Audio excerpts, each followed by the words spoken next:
COVID has stopped us all in our tracks. Yeah.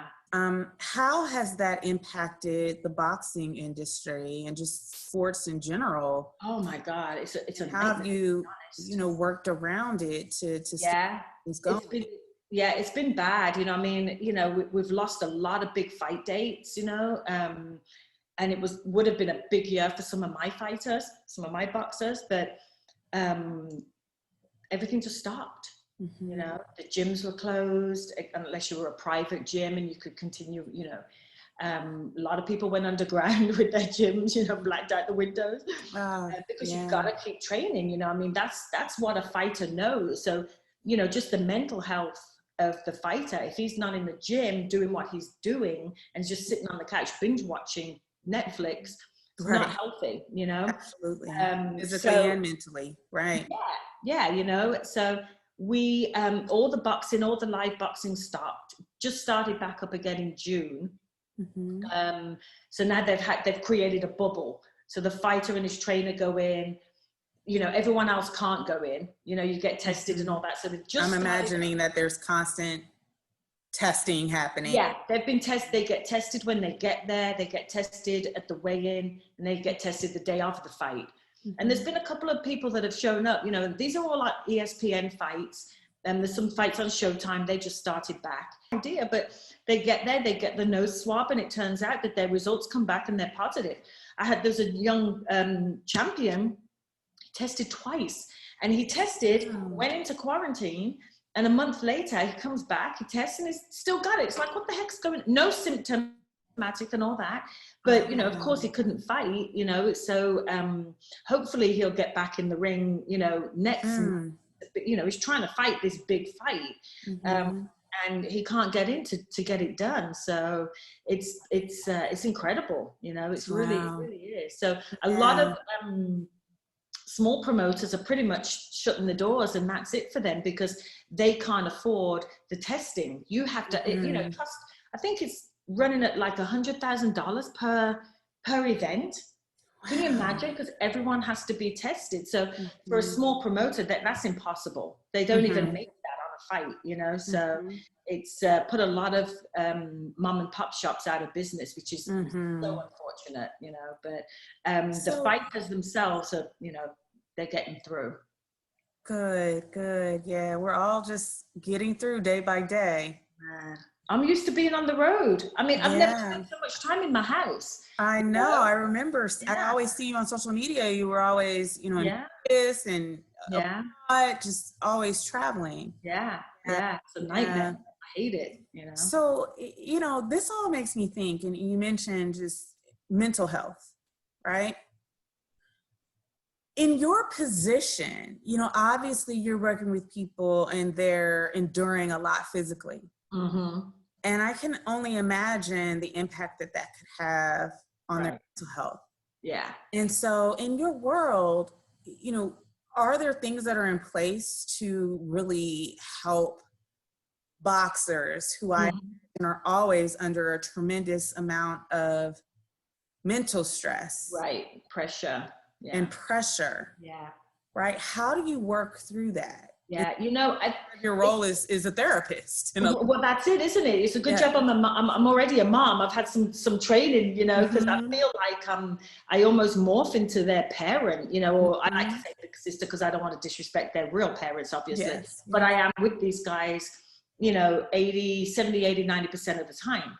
And so you have to have a really good relationship with your fighter and let him know that no matter what it is, you can always come to us if you need it, if you want to talk, you want to, if the pressure's too much, for me, if I know that the pressure is too much for a certain fighter, then I'll just shut everything down. We don't do anything and leave him be, let him get into his zone and, or whatever, might be.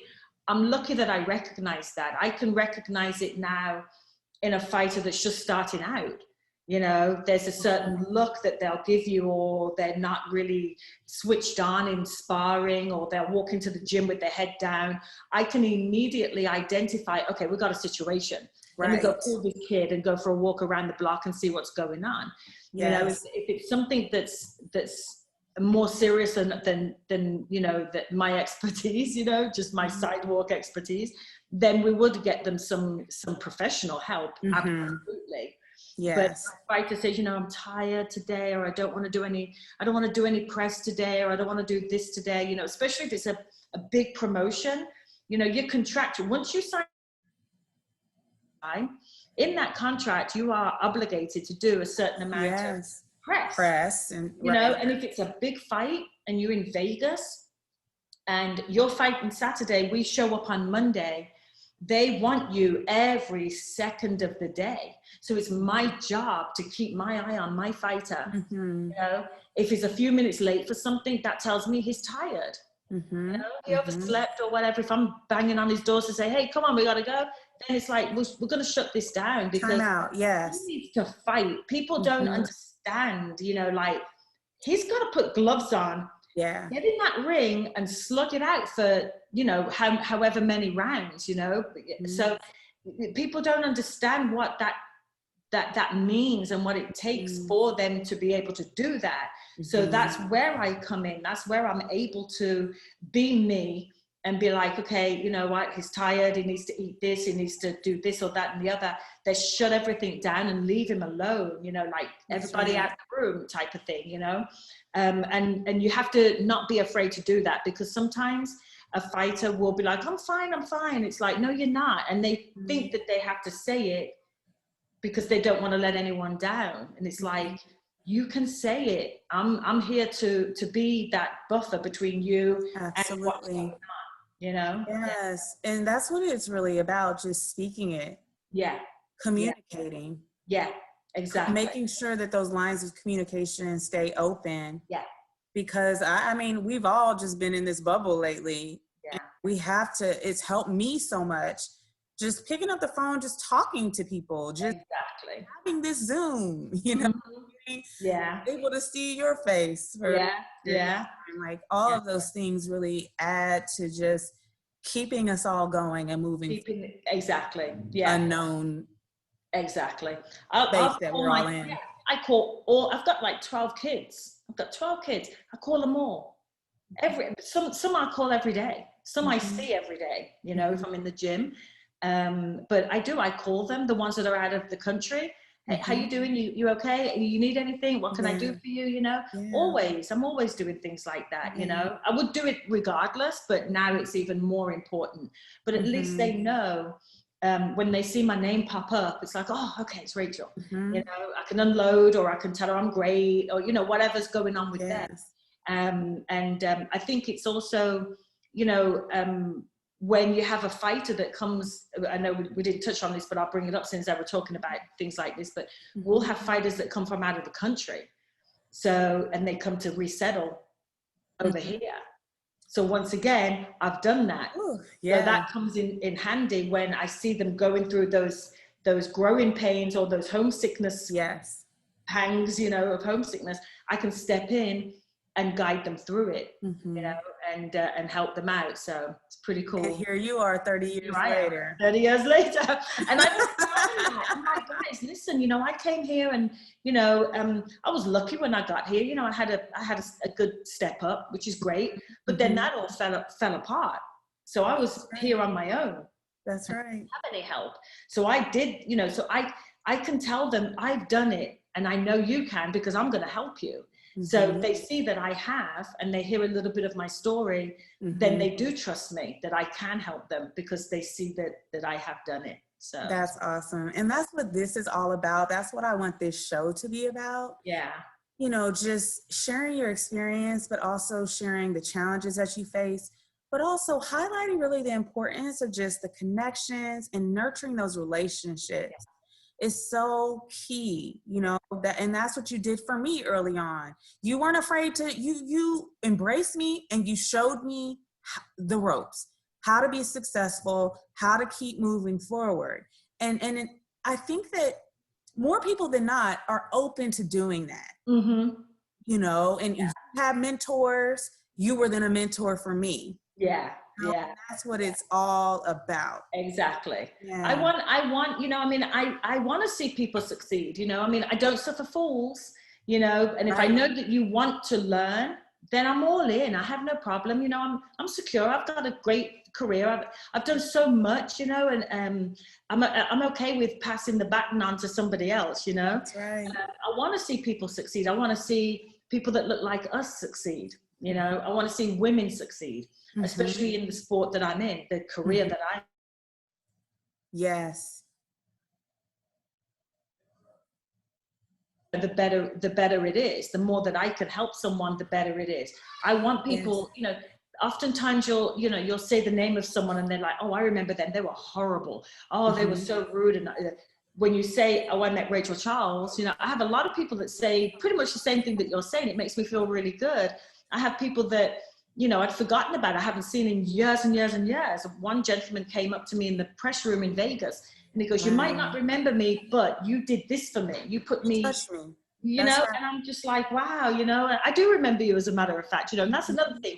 Try to remember, you can't remember everyone, but try to remember a little bit of something, you know what I mean? Just a little bit of something. Yeah, you know? because it works to, you know, it can only add to your experience. You know, when you remember people, when you're kind to people, when you talk to people. I mean, we don't talk every day, but you always just hold a special place in my life because of the impact that you had, you know? And so I appreciate being able to just have this conversation with you. And that's the result of just recognizing real and recognizing kindness and recognizing the importance that, you know, being a good human has and plays and how that will continue to guide and lead you. And well, that's it, you know, you know, just spread the love, you know, I mean, that's right.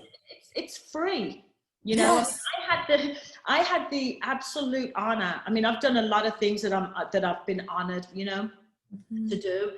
But I think the pinnacle of my boxing, you know, life was when I worked with Angelo Dundee and Muhammad Ali for a week. Angelo Dundee was Muhammad Ali's trainer. And he would always say, it doesn't cost nothing to be nice, you know? That's right. And, you know, there was a situation where it really drove home to me because it was an old guy at the time, old geezer, and there was some old timers, and there were a couple of press people that were right up in his face. And I was like, hey, step back, you know, like, come on, give the guy some room. And I must have been a little, you know, sharp, because Angelo I caught sight of him out the corner of my eye, and he kind of looked at me, and I was like, did I mess up, you know? But you know, you got to sometimes be the bad dog, you know, you got to be, you know, but I would always say, you've got, you know, just be nice. And that's how I mean, I really try to be nice. I wake up trying to be nice, you know, I mean, I think that you just, you know, move through the day, move through your life, move through, you know, your career or whatever it is, how, you know, with whatever is in front of you. So, you know. Right. Be nice. And I always got that from you. But what I also got from you is be nice, but be firm. Yeah, absolutely. And confident in what you do. And when that's the case, you know, you still exude that confidence and kindness. But there's also that firmness, which breeds respect. Exactly. And you have my respect for life, Rachel. Thank you. Yes, and a lot of people's respect. Yeah, you know, I mean, it's interesting because, you know, in boxing, everyone's out for each other, you know, backstabbing, there's snakes, and, you know, you could leave your fighter over there for a second to go get a bottle of water, you come back and there's like 5 other managers sitting there telling your fighter what they can do for him, you know, and you're like, what the hell are you doing, you know, trying to poach my kid, you know? So you have to be firm, you know, and get your point across, and it can be done. It can be done. Yes. Done. You know, I mean, you know. So I know your time's so valuable. To sit here all day. I appreciate this time with you, but you know, just in thinking of like final advice, words that you can offer anyone who may be watching this, you know, throughout this whole thing, again, we saw the discipline. We learned about how disciplined you have to be. We learned about how you want to constantly be a student, right? Constantly learning, and a student in the ring, and understanding like what's coming next, right? But then also recurring throughout, you've never been afraid to take risk. Yeah. Right. Definitely. Yeah. So in wrapping up, how have the ability to just take the risk, how has that impacted your life and your career? And what advice can you share with people in terms of the importance of not being afraid to take risk? Right, not being afraid to take a risk, yeah, because you kind of again, it goes back to when I first started, in boxing, and I was answering the phone. I'm like, what am I doing? But then I did take the risk, like, okay, I'm going to stay in it, and take that risk of, let's see what happens, type of thing. But I would just tell people, like, just get in, dive in with both feet, brace yourself, and just kind of put it all out there, you know what I mean? Just be you. Don't be a wallflower. Jump off the wall and get into the thick of it, That's right. And just be steadfast in what you believe and where you want to go, and don't let people scare you. There's a lot of fear mongers out there. Don't let that risk of the unknown, because I would fall for that, but I think that was just because of my personal circumstances. When you're a single mom or whatever, you're like, oh God, well, if I do this, and how's it going to impact the household, or what's things like that. But you've just got to just dive in and be like, sod it, it's going to be what it's going to be, and I'm just going to go for it. When you learn the most in the thick of it. Well, that's it. Getting through the thick of it. That's where you earn your stripes. Well, that's it. Look, I'm in the fight game, and I'm fighting every single day, for one thing or another, whether it's for respect for myself or my fighter or whatever's going on, whatever.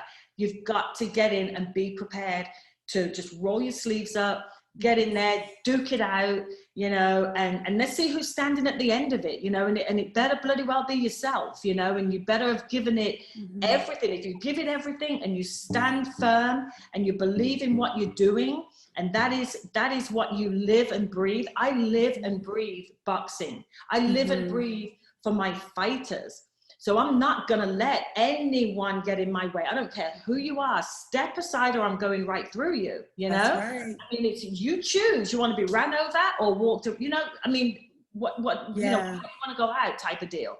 Because boxing or my career means everything to me. I earned it. I worked my butt off, from absolutely nothing. I've gone through quite a lot in these 30 years today. But, to get where I am. So, I mean, if you take that passion, you've got to love it. Like, you love your, whoever your idol is, take that passion, into what you're doing, and you're going to be all right. There's so much symbolism. This is such a symbolic conversation, because when you think about just boxing and your path, right, and just how you have to fight and stand firm and be strong, right?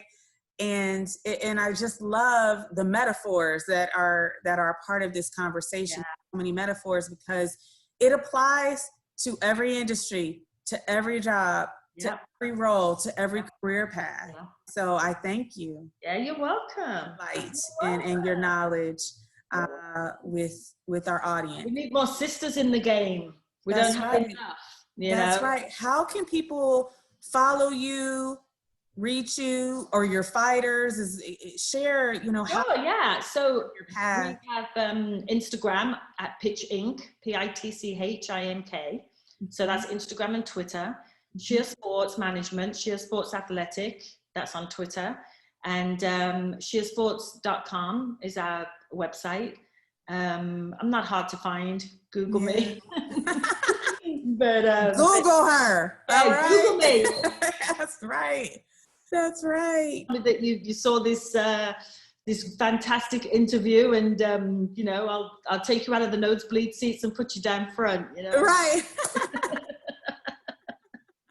Well, I can't wait till things pick back up, because you've been promising me for years. You've been saying, "Hey, girl, you got to come to a fight," and I have to take you up on that, especially now that my boys, were really just grateful for that opportunity you gave them. Exactly. You should come with me on a Vegas fight Yes. And a few days in the press room.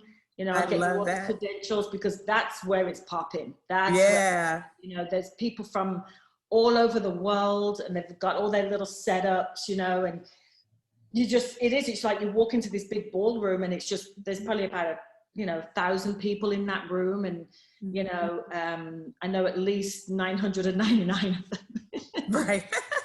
I'm going to take you up on that post Absolutely. pandemic craze. Yeah. But so this is my mug that I have. It's one of my Candid recruiter mugs. Lovely. And it says, the light there is kind of crazy, but it says, free yourself from fear itself, hashtag overcoming. Is what you stand for. Fearlessness. Yes. And kind of overcoming that fear to embrace the freedom. Forward in that freedom. And so cheers. Yay!